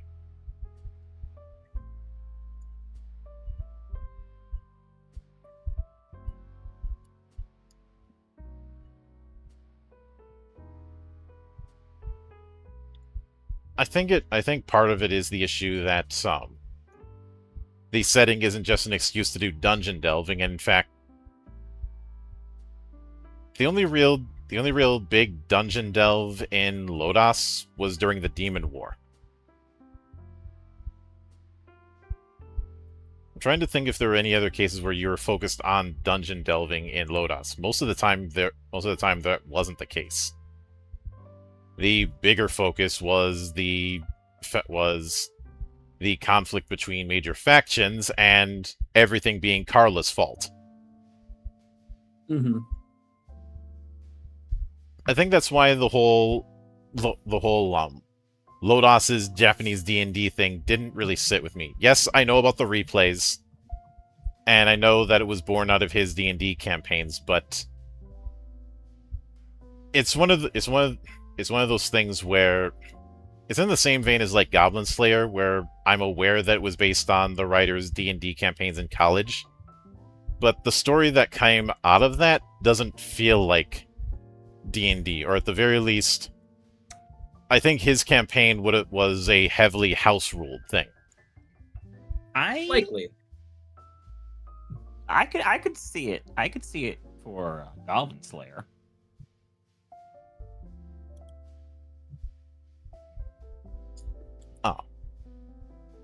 And of course, it's important to note that by the time we get to the novels with Lodas, things had already gone long in a different direction. There is a significantly different energy from the replays to the novels. That, and for whatever reason, the half-elf Skyfire keep consistently getting picked on. We saw that when we talked about Lodas Companion. I'm like, who's shatting somebody's coffee to get Skyfire to the point where everybody's picking on him? Mm-hmm. From what I've heard, it was a case where Skyfire's player kept having bad luck on dice rolls, and they just rolled with it when writing the replays.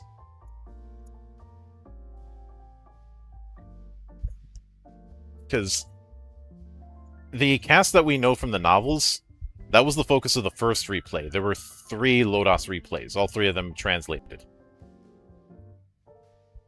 When it came to that original batch in Comptique. You know, a part of me wants to try to write a replay for one of my campaigns at some point. I'd imagine it'd be relatively easy to do. Mm-hmm. I'd also imagine that like, I may not have much of an audience, but it's just gonna be one of those things that I'm doing it for me and not for anybody else. I know that because of the age of content creation we have, a lot of people are thinking about doing things for an audience. I've always taken the approach of I'm just going to do what I want to do. If it gets me an audience, great. If not,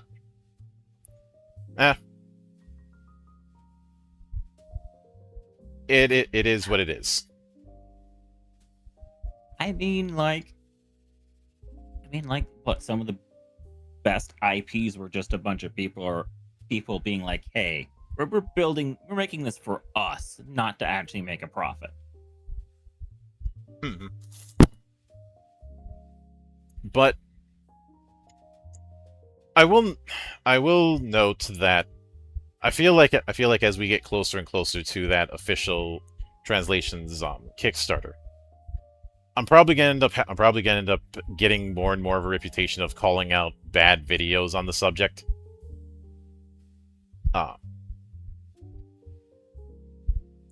Especially since I have a feeling a lot of people are going to be coming at it with the wrong attitude, and one attitude that I think people are going to try to approach Sword World with, that they're going to learn the hard way isn't going to work, is the idea of, oh, I'm not going to use the official setting. I'm going to build my own. Let me be honest about that. A majority of people who say that haven't actually built their own setting. They just have a few bullet points and then rely on familiar tropes.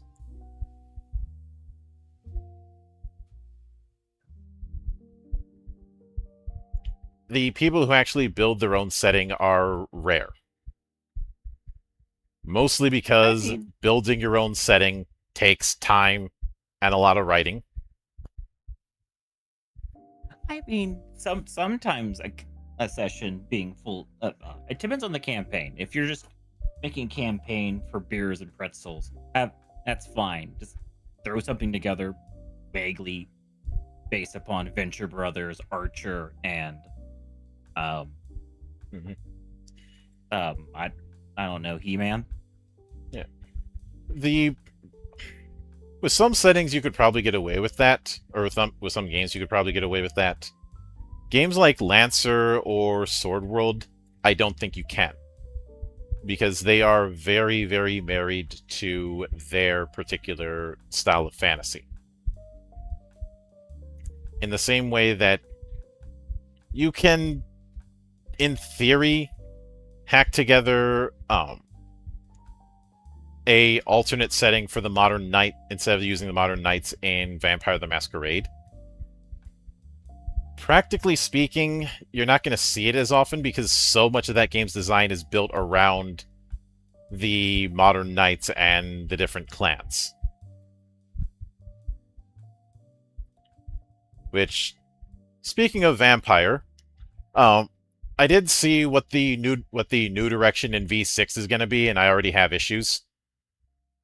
Oh, what is it? For one of them,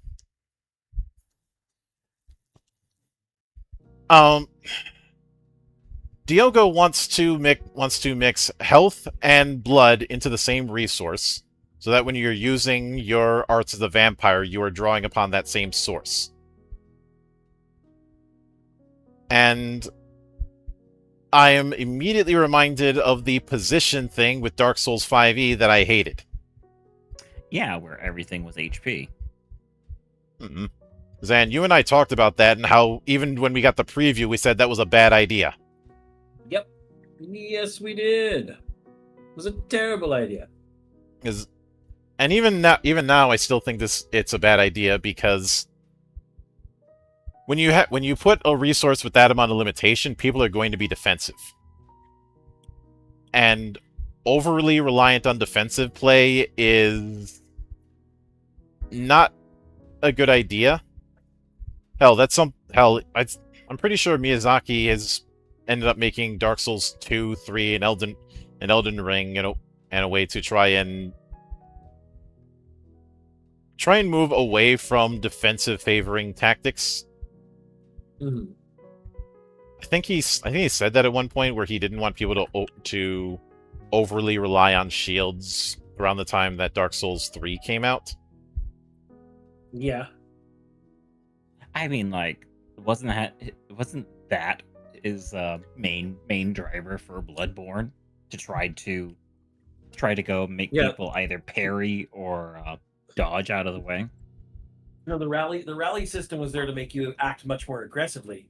You'd get in and try not to get hit, but if you got hit, you wanted to hit as much again because that way you'd gain back most of the health you lost. Mm-hmm. So the rally system was made to make you become extremely offensive. And yeah, you could parry with the gun. In fact, that was its most useful thing, but it was really the rally system that really revolutionized that. Yeah, and obviously going even further with building around parry once we get to Sekiro, even though that's not a Souls-like, I do have to bring it up in the development of Miyazaki's style. But yep. When you have a limited resource, there's going to be that temptation to play defensive with it. That's not a commentary on anyone's abilities as a designer. That's just how people work. That was the reason why we did that whole thing of, oh, you reset your consumables at the end of an adventure. And Cythria, Sekiro is not a Souls-like. Miyazaki has made that very clear. Anyone who tells you it's a Souls-like is wrong. And for a bit of context, a few years ago, Zan and I looked over an article that was going to be covering the Dark Souls 5e project, and we had combining health and stamina into a resource called Position that worked the same way as both health and stamina. That was our biggest problem. Of course, the other big problem after I read through the whole thing, which they did get roasted over this, was the fact that Dark Souls is not a game that you can really apply a class system to.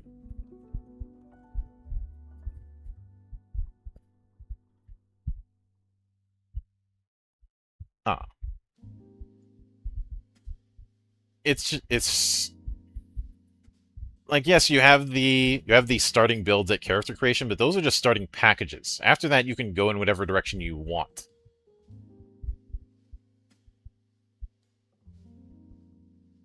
And yes, they did have it that this is what I know. I know we hate the the Vancian model, but this is one case I'm willing to make an exception because it was in the original Dark Souls.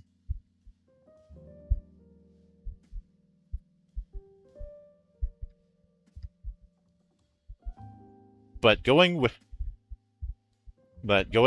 classes, again, it's a case of if you really want to use D20 and Dark Souls, you're gonna have to blow the whole thing up.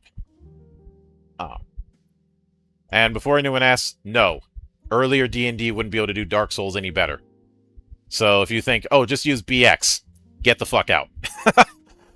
But that sort of defensive is something that Miyazaki was trying to avoid because there were a lot of defense-heavy builds with the original Dark Souls, and I'd even argue Demon Souls. And, of course, because of the amount of punishment you have when you die and lose a lot of the shit you collected, of course people are going to be defensive unless you give them a reason to do otherwise. I think this was another thing we addressed with the tank builds that we try to do with Legend Edition Zan, as well as the tank builds that we liked in games like Veil of the Void, or even some of the healer builds where you had a reason to heal instead of just passively waiting until you needed to heal. Mm-hmm. Like I remember us really liking the combat medic for that kind of reason alone. Absolutely. We really loved a lot of things from Veil of the Void for all the mix and match and everything else that it could do.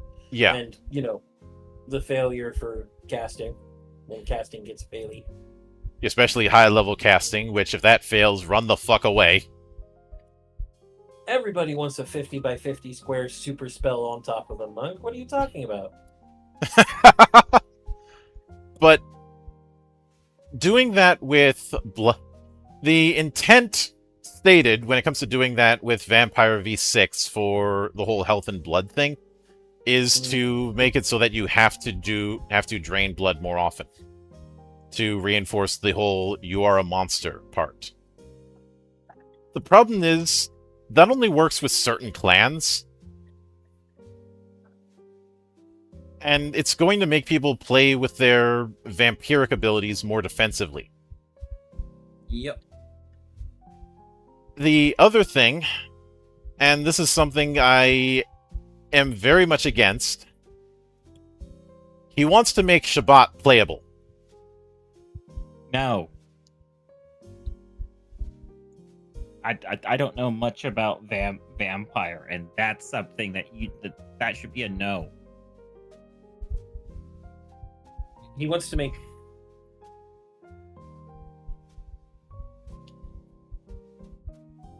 Yeah, the Shabbat. The vampires who don't follow the masquerade and actively oppose it. The Sabbat, yeah. Yeah. He wants to make them playable. I mean, they're playable in the tabletop already. I don't know why we wouldn't be playable elsewhere. No, this is for the new edition. He wants to make them playable again because he had stated that he wanted them to be more than a boogeyman. Well, I liked the fact that having the Sabbat playable in earlier editions of Vampire was a good thing. You could get some very interesting gameplay that way. Now, is he going to implement it correctly is what we should really be asking. Combining that with the whole health and blood thing I mentioned before, I'm not confident. I know. The other thing is... is... We know that the basis is, for lack of a better term, flawed. Mm-hmm. Mm-hmm. I'd say the other problem is, if you're going to do it, that's fine. Don't do it in the core books. Like, the fact he's talking about that kind of thing this early, I think, is counting chickens before they hatch. Mm-hmm. That should be something that should be reserved for a few splat books in, after you've covered the clans that you couldn't fit in the core book.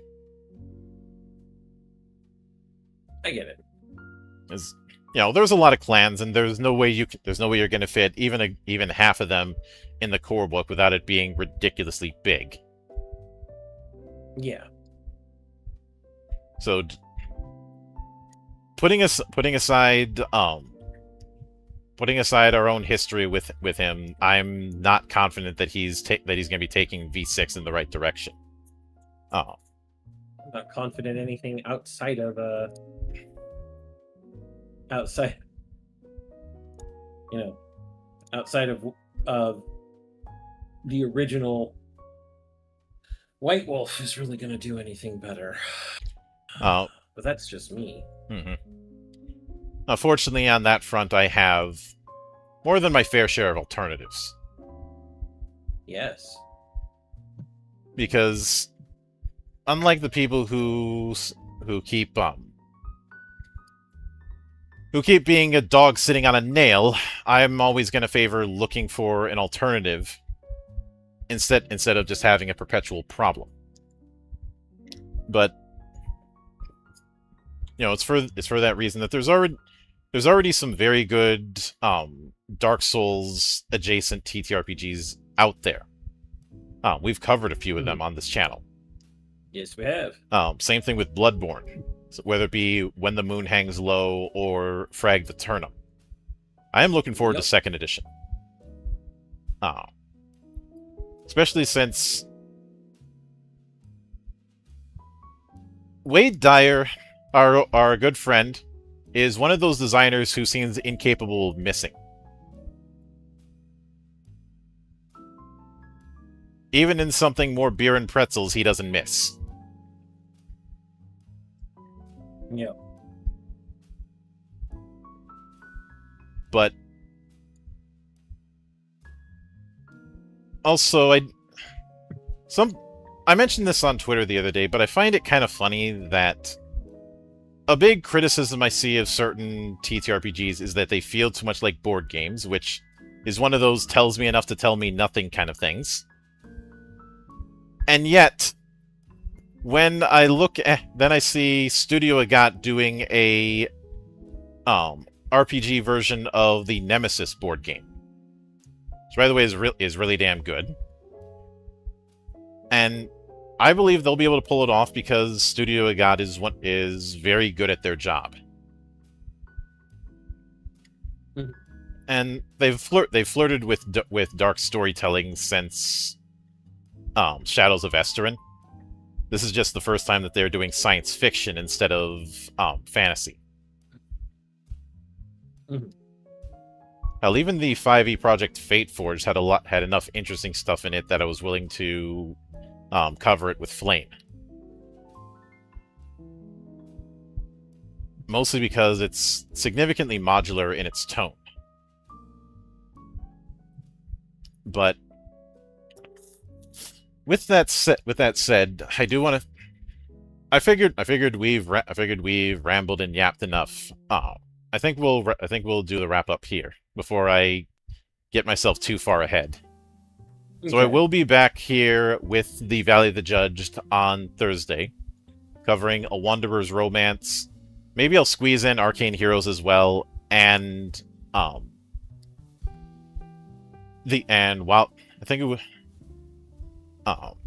Wild Space, which is the Star Fox inspired project by Lost Heaven.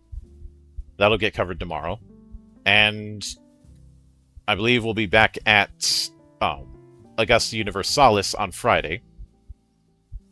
And I will be interviewing Hobmeyer and Patton over the expansion they're doing for the Hidden Isle. Which, the Hidden Isle is a very interesting tarot-adjacent TTRPG. Again, more people need to be looking at using cards in their RPGs. It is an underrated concept. We're no strangers to that, especially with something like Faith. I really need to try and introduce Faith to some of the HFY communities. I feel like that game would be perfect for them.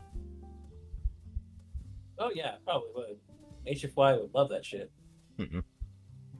But all that said, I will see you all next time. So until then, on behalf of the good brothers present and not present, my name is Mildra. I am your gaming monk. Stay fucking frosty, everybody.